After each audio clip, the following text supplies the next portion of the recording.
Hello పిల్లలు, ఇప్పుడు మనము ట్యాంకుల గురించి తెలుసుకుందాం. చాలా గ్రామాలు వ్యవసాయం కోసము చెరువులపైన, నదులపైన, కుంటలపైన ఆధారపడి ఉన్నాయి. అయితే ఈ చెరువు నీళ్లు గ్రామంలో ఉన్న అన్ని పొలాల వ్యవసాయానికి సరిపోవు. అందుకే గ్రామ ప్రజలంతా కలిసి పెద్ద పెద్ద ట్యాంకులను తయారు చేశారు. ఆ ట్యాంకులలో వర్షపు నీటిని నిల్వ ఉంచుకుంటారు. ఆ నిల్వ ఉన్న నీరు వాళ్ళు ఎప్పుడు కావాలంటే అప్పుడు వ్యవసాయానికి ఉపయోగిస్తారు. ప్రజలు పెద్ద పెద్ద ట్యాంకులను చేశారు. వాటిపై గట్టులను పెద్ద పెద్ద రాళ్లతో తయారు చేశారు. దాని లోపల కూడా రాళ్లను ఉపయోగించి కట్టారు. ఈ పెద్ద పెద్ద రాళ్లను వాళ్ళు దగ్గరలో ఉన్న పెద్ద పెద్ద కొండల నుంచి తీసుకొస్తారు. వాళ్ళు ఆ ట్యాంకులలో నీరు బయటికి రావడానికి పైపులను ఉంచుతారు. మరియు ఆ ట్యాంకుల నుండి వ్యవసాయపు భూముల దాకా కెనాల్స్ను కడతారు. దానివల్ల ట్యాంకులోని నీరు వ్యవసాయపు భూమికి అందజేస్తారు. ఎప్పుడైనా ఈ ట్యాంకులు నిండిపోతే అప్పుడు ఆ ట్యాంకుకున్న గేటును తీసి ఈ కెనాల్స్ ద్వారా ఆ నీటిని వ్యవసాయపు భూములకు పంపిస్తారు. ఎప్పుడైతే ఆ గేటు మూసేస్తారో అప్పుడు నీళ్లు ప్రవహించడం ఆగిపోతుంది.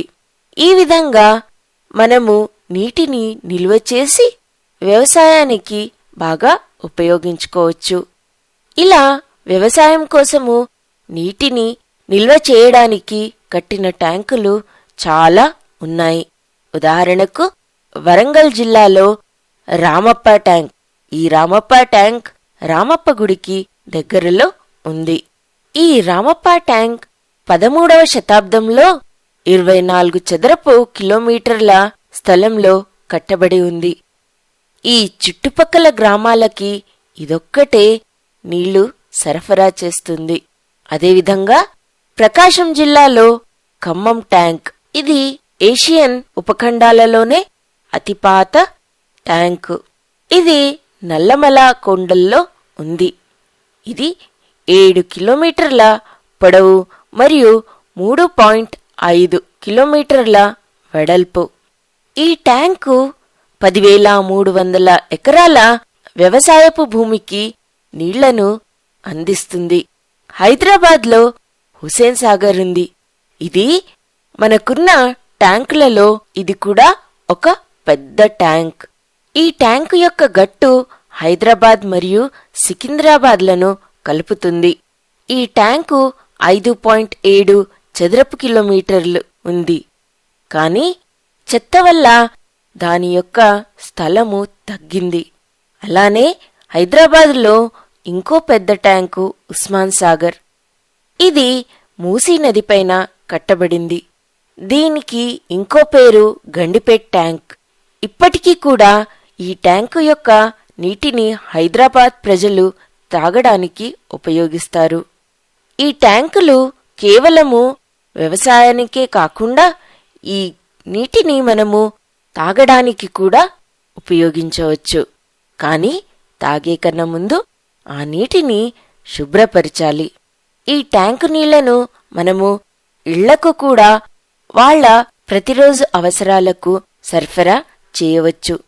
చాలామంది ప్రజలు ఈ ట్యాంకులలో చేపలు మరియు పీతలు ఇలాంటి వాటిని పట్టి వాళ్ళ యొక్క జీవనోపాధి కోసము డబ్బులను సంపాదించుకుంటారు.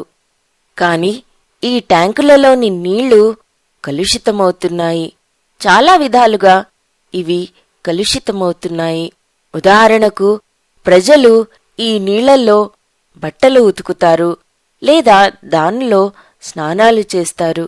ఇంటిలోని మురికి నీళ్లు ఈ ట్యాంకులలోకి వదులుతారు.